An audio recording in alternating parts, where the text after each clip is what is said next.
अस्सलाम अलैकुम दोस्तों, जैसा कि आप देख रहे हैं आज हम बात करने वाले हैं ड्रामा जंजीरें की।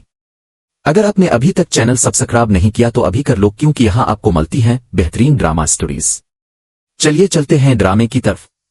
दोस्तों, आज की कहानी एक ऐसे रिश्ते से शुरू होती है जहां मोहब्बत से ज्यादा मजबूरी है, खुशी से ज्यादा दर्द है और हर चेहरे के पीछे एक ऐसा राज छुपा हुआ है जो किसी भी वक्त पूरी हवेली की जिंदगी बदल सकता है। एक तरफ जर्मिला है जो अचानक एक ऐसे घर का हिस्सा बन चुकी है जहां कल तक इसकी कोई खास हैसियत नहीं थी, और दूसरी तरफ सरबुलंद है जो अब सिर्फ एक आम शख्स नहीं रहा बल्कि कबीले का चीफ बन चुका है। लेकिन सबसे अजीब बात यह है कि दोनों की शादी खुशी से नहीं हुई, ये रिश्ता हालात ने बनाया है, और जब रिश्ता दिल की मर्जी के बगैर बने तो इसके अंदर छपी हुई तकलीफ बहुत गहरी होती है। जर्मिला के लिए सब कुछ एकदम से बदल गया था। कल तक वो जिस घर में एक मेहमान की तरह भी अपनी जगह ढूंढती थी, आज इसी हवेली में लोग इसे चीफ की बीवी कह रहे थे। लेकिन क्या सिर्फ एक निकाह इंसान की इज्जत बदल देता है? अब फिर कुछ लोग दिल से कभी इस रिश्ते को कबूल नहीं करते। इसी सवाल के साथ कहानी आगे बढ़ती है। सरबुलंद और जर्मिला एक कमरे में आमने सामने बैठे हैं। दोनों के दरमियान खामोशी है, लेकिन यह खामोशी बहुत कुछ कह रही है। सरबुलंद जर्मिला को समझाता है कि जो कुछ हुआ वो किसी एक शख्स की मर्जी से नहीं हुआ। दोनों जानते हैं कि उनकी शादी के पीछे हालात का बहुत बड़ा हाथ है। वो जर्मिला को तसल्ली देता है कि लोगों के सामने वो अपने जज्बात छुपा सकता है, वो अपने चेहरे पर एक मसनूई मुस्कुराहट भी ला सकता है, लेकिन जर्मिला के सामने वो ऐसा नहीं कर सकता। क्यों? क्योंकि जर्मिला इसकी दोस्त रही है। इसने सरबुलंद की जिंदगी के मुश्किल वक्त देखे हैं, इसने इसके दुख को समझा है, और शायद इसीलिए सरबुलंद को लगता है कि दुनिया में कुछ लोग ऐसे होते हैं जिनसे इंसान अपनी असल हालत छुपा ही नहीं सकता। सरबुलंद जर्मिला से कहता है कि अगर वो परेशान है तो वो अकेली नहीं है, वो खुद भी इस सूरत-ए-हाल से परेशान है। लेकिन फिर वो एक ऐसी बात कहता है जो जर्मिला के दिल को थोड़ा सुकून देती है। वक्त कभी एक जैसा नहीं रहता, ये मुश्किल वक्त भी गुजर जाएगा। सरबुलंद को यकीन है कि जिस इंसाफ की लड़ाई के लिए वो इतने अरसे से खड़ा है, अब इसका आखिरी मरहला करीब आ गया है। बस थोड़ा सा और सब्र, बस थोड़ा सा और इंतजार, और फिर शायद सब कुछ खत्म हो जाएगा।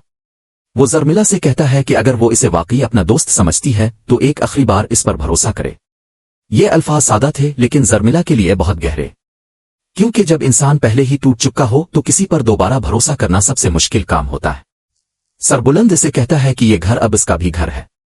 वो चाहता है कि जर्मिला यहां खुद को अजनबी महसूस न करे। वो खुद स्टडी में चला जाता है और जर्मिला को आराम करने का कहता है। पिछला दिन दोनों के लिए बहुत मुश्किल था। न जर्मिला ठीक से सो सकी थी और न ही सरबुलंद, लेकिन इन दोनों को यह नहीं मालूम था कि असल परेशानी अभी शुरू होना बाकी है। हवेली के दूसरे हिस्से में माहौल बिल्कुल मुख्तलिफ था। जहां एक तरफ जर्मिला को नए घर में अपनी जगह बनाने की कोशिश करनी पड़ रही थी, वहीं कुछ लोग इसकी नई हैसियत को बिल्कुल बर्दाश्त नहीं कर पा रहे थे। शरीन और दूसरी मुलाजमाओं के दरमियान जर्मिला का जिक्र होता है। उनके लिए सबसे बड़ी तकलीफ ये थी कि जिस लड़की को कल तक वो अपने से कमतर समझती थी, आज वो इसी हवेली की बहू बन चुकी थी, और सबसे बड़ी बात, वो चीफ की बीवी थी। शरीन के दिल में जलन और गुस्सा साफ नजर आ रहा था। इसे ये मंजूर नहीं था कि जर्मिला अब इसे हुक्म दे हवेली में किसी इज्जत के साथ चले। दूसरी तरफ एक औरत शरीन को समझाने की कोशिश करती है कि अब हालात बदल चुके हैं। जर्मिला अब उनकी मालिकन न सही कम अज कम घर की बहू जरूर है, इसलिए इसकी इज्जत करनी होगी। लेकिन शरीन का गुस्सा इतना गहरा था कि वो किसी की बात सुनने को तैयार नहीं थी। इसकी आंखों में सिर्फ नफरत नहीं थी, इस नफरत के पीछे एक पुरानी कहानी थी, और वो कहानी सरबुलंद से जड़ी हुई थी। उधर कबीले के सियासी हालात भी खराब होते जा रहे थे। तरसाम खान का रवैया दिन ब दिन ज्यादा खतरनाक होता जा रहा था। जो शख्स पहले दूसरों के लिए मुश्किलात पैदा करता था, अब इसे खुद काबू करना भी मुश्किल होता जा रहा था। खान के आदमियों को भी अंदाजा हो चुका था कि सूरत-ए-हाल मामूल पर नहीं रही। तरसाम खान हद से बाहर जा रहा था, और जब किसी ताकतवर आदमी को लगने लगे कि इसे कोई रोक नहीं सकता तो इसकी सबसे बड़ी कमजोरी इसका गुरूर बन जाता है। इसी दौरान एक आदमी को एक खास हुक्म दिया जाता है। इसे सोहराब खान तक एक पैगाम पहुंचाना था। पैगाम छोटा था, लेकिन इसके अंदर एक बहुत बड़ा धमाका छुपा था। इसे कहना था कि शेरदिल खान के कत्ल के हवाले से एक बहुत बड़ा राज सामने आ सकता है, और अगर सोहराब खान वाकई सच जानना चाहता है तो इसे मुलाकात करनी होगी।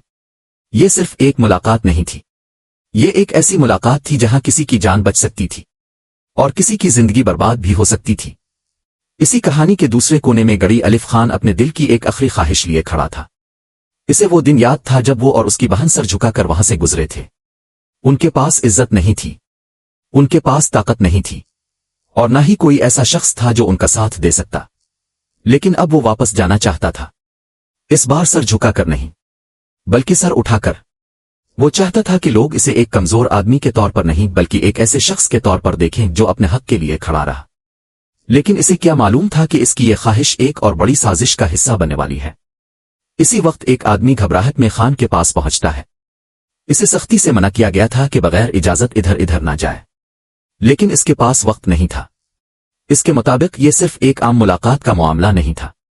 अगर देर की गई तो बहुत बड़ा नुकसान हो सकता था। इसे यकीन था कि किसी न किसी तरीके से सच सामने लाना होगा। लेकिन हवेली के अंदर चलने वाले दूसरे राज इस वक्त तक किसी के सामने नहीं आए थे। सुबह होती है। जर्मिला के लिए ये इसके नए घर की एक और सुबह थी। रात दोनों के लिए मुश्किल थी। नींद किसी की आंखों में नहीं आई। सरबुलंद जर्मिला से कहता है कि अपनी जरूरी चीजें भी यहीं ले आए, कपड़े और बाकी सामान भी। वो चाहता था कि जर्मिला को कम अज कम अपने घर में किसी मेहमान जैसा महसूस ना हो। फिर सरबुलंद बीबी जान के पास नाश्ता करने चला जाता है। जर्मिला को भी